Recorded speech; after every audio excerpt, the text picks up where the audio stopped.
yang popular dalam masyarakat kita ni apa dia? Bila waladhdallin, dia pergi selit masuk Rabbighfirli wali walidayya. Kan? Jadi ada, saya pun dulu mengaji kitab-kitab dulu ni, mereka begitu sunat pula lagi, mereka kata. Pasal apa? Kononnya nak lari daripada dianggap kita ni anak derhaka. Dia kata, dia buat main pula konon satu hadis yang saya duk cari pela tak jumpa. Dia kata siapa yang 3 hari tidak ucap, tidak doa kebaikan untuk mak bapak dia, maka memadai dia dianggap anak derhaka. Dia kata. Jadi sebagai nak mengelak daripada dianggap anak derhaka, dia kata tiap-tiap kali dalam sembahyang, ghairil maghdubi alaihim waladdallin, masuk untuk Rabbighfirli wali walidayya. Tuhan ampunkan aku dan ampunkan dua mak bapak aku. Baru amin. Cari-cari tak ada dalam nas hadis. Tapi duk habaq mata dah. Ini masalah. Jadi saya secara peribadi menasihatkan tak sah. Benda-benda macam ni tak sah. Takut. Kok sekali lagi dia termasuk di dalam kalam yang ajnabi. Cakap yang di luar daripada sembahyang. Takut dia membawa kepada batal sembahyang. Takut. Baik. Saya Ustaz nak respon sikit berkaitan dengan satu isu, satu masalah berkaitan dengan baca doa di dalam sembahyang ketika mana kita setelah kita selesai membaca surah Fatihah waladhdallin, kemudian kita sebut Rabbighfirli wali walidayya amin. Nak sentuh sikit sebab hari ni ada kawan-kawan dia post dalam WhatsApp tu, mereka hantar video Ustaz Syamsuri Haji Ahmad. Tajuk video dia masalah doa untuk mak ayah sebelum amin dalam solat. Baik, kita dengar sikit video dia.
Baik, faham tak?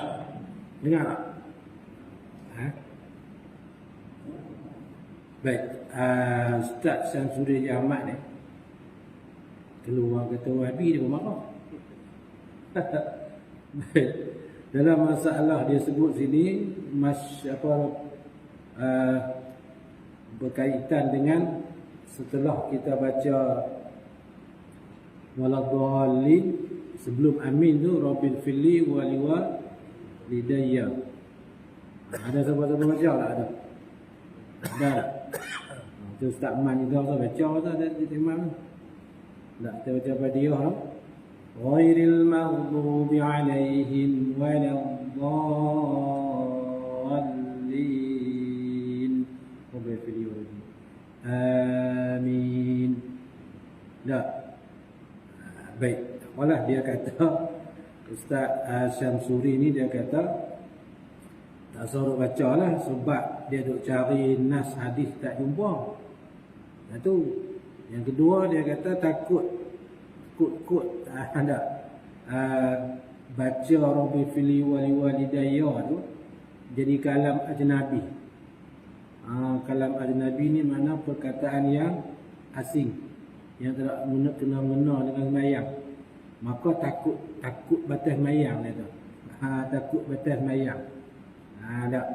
Dalam kita di dalam nak menghukum, nak meletakkan satu hukum terhadap satu amalan, sekiranya kita tak jumpa hadis, kita ni pula orang biasa, bukan muhaddisin. Kalau kita muhaddisin, dia orang yang muhaddis ini dia akan kata apa? Lam ajid lahu aslan. Kalau dia kata satu amalan tu, dia kata aku tak jumpa hadis lagi. Dia tak hukum lagi. Kecuali lah la aslalah. Yang memang tak ada hadis. Tu bolehlah dihukum kata bid'ah ke haram ke. Kalau kita tak jumpa hadis, kita ni ustaz biasa ya. Tak salah hukum kata amalan tersebut ini tidak payah dilakukan. Adapun tak boleh dilakukan, pasal hukum lah kita ustaz biasa pun. Kita cari hadis tak jumpa, kita tak jumpa hadis ada tak? Ada hadis tu ada, kita cari tak jumpa. Baik. Lepas tu dia kata apa? Dia duk kut-kut. Ada kut-kut dari kalam, jadi kalam ajnabi. Ada percakapan yang asing, yang biasa ni. Ada kita ustaz, kita nak terang kat orang satu hukum tu, janganlah duk kut-kut. Kita habaq betul lah, sah ke tak sah ke, batal ke tak batal ke. Siapa yang kata Rabbil fili wali walidayya, dia kalau ada Nabi batal sembahyang. Abang ni jelas lah, ni duk kut-kut takut. Kut-kut takut apa? Bila tak jelas tak salah duk hurai. Itu yang apa yang dia katalah dalam video ni. Baik, di sini saya nak bawa Ustaz, nak bawa satu kitab lah ni, kitab Ustaz sendiri ni. Ustaz ada tulis kitab ni, Risalah Al-Hampariyah fi tabyin sifat salat ala qauli sallallahu alaihi wasallam, sallu kama raaitumuni usalli ala al-mazhab Syafi'i. Kitab nak menerangkan sifat sembahyang Nabi, sifat sembahyang di atas sabda Nabi, di atas perkataan Nabi, sallu kama raaitumuni usalli. Sembahyanglah kamu seperti mana kamu melihat aku, yakni kama alimtumuni, seperti mana kamu mengetahui aku sembahyang. Mengikut manhaj ataupun mazhab Imam Asy-Syafi'i rahimahullah taala. Yang mana kitab ni saya terjemah daripada 4 buah kitab syarah bagi kitab Minhajul Talibin bagi Imam Nawawi. Ada apa terjemah kitab ni? Terjemah daripada kitab tu kita baca 4 kitab. Kanzur Raghibin, kitab Imam Mahali, Tuhfatul Muhtaj, kitab Ibnu Hajar Al-Haytami, Riyadhul Muhtaj, kitab Syekh Ramli, dan kitab Khatib Syarbini, Mu'min Muhtaj, Khatib Syarbini. Ada 4 kitab tu Ustaz baca, 4 kitab tu baru Ustaz terjemah. Ambil kesimpulan daripada 4 kitab tu, yang mana ibarat lebih senang, Ustaz terjemah dalam kitab Ustaz buat ni. Baik, dalam tajuk dia sunat berkata amin. Sunat berkata amin. Baca. Dan sunat bagi musalli berkata amin mengiringi Fatihah setelah diam yang sebentar, yakni saktah yang latifah, saktatun latifatun, sepada subhanallah. Baik, sunat bagi orang yang sembahyang, dia kata amin mengiringi Fatihah. Mana sunat kita tak kata amin pun tak apa, kita baca siratal ladzina an'amta alaihim ghairil maghdubi alaihim waladdallin. Berhenti sat amin. Berhenti sat tu setelah mana? Saktah yang latifah. Berhenti sat lah bahasa kampung kita kata. Sekadar subhanallah. Subhanallah. Sekadar tu. Lepas tu amin. Kita nak ucap amin tak apa, tak ucap amin pun tak apa. Sunat ya, tak batal mayang. Sah. Bukan kut-kut nak lah. Memang sah mayang lah. Nampak? Baik. Kemudian syarah dia. Dan dikehendaki dengan mengiringi itu ialah tidak mencelah di antara keduanya, di antara waladdallin dengan amin tu oleh satu lafaz.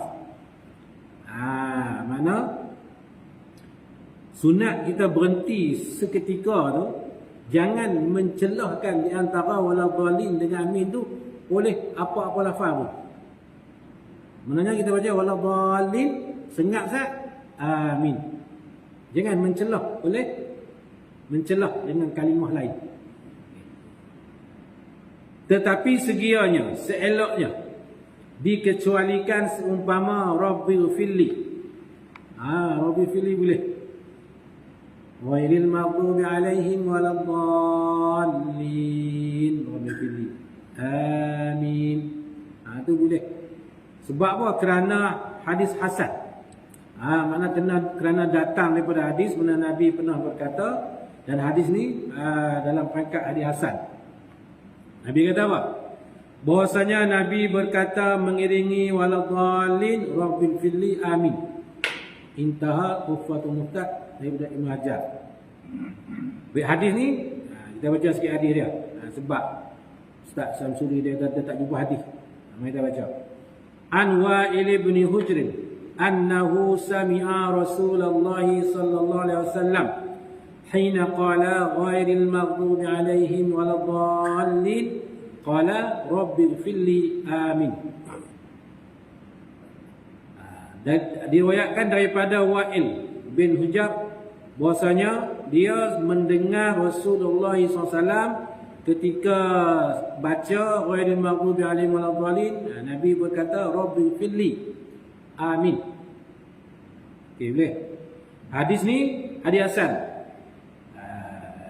Boleh tengok rojokkan hadis ni dalam kitab As-Sunan Al-Kubra bagi Imam Al-Baihaqi, juzuk yang kedua muka surat 58. Dan juga Al-Mu'jam Al-Kabir bagi Imam At-Tabarani, juzuk yang ke-22 muka surat 43. Boleh tengok kitab tu kalau nak tengok lah. Ni kalau orang kampung memang tak tengok lah sebab tak ada kitab. Dengan ustaz ni, Ustaz Syamsuri ni. Tengok kitab ni ustaz. Ada hadis ni. Dia cari tak jumpa, dia kata tak boleh. Ni hadis ada ni. Baik. Dan segianya bahwasanya jikalau menambah ia musalli, di atas demikian itu, di atas Rabbil Fili itu tambah apa? Wali walidayya wali jami'al muslimin. Itu tambah ghairil maghdubi alaihim waladdallin Rabbil Fili wali walidayya. Boleh tak tambah wali jami'al muslimin? Amin. Jawab dia, nescaya tidak memberi mudarat pengiringan tersebut. Tak jadi mudarat, tak memberi mudarat, mana tak tercedera lah. Dalam masalah, bila kita baca pada dia, sebelum kita amin, kena berhenti sat, dia tak menjadi cedera amin. Apa dia? Berhenti seketika tu. Dengan sebab kita baca Rabbil Fili wali walidayya.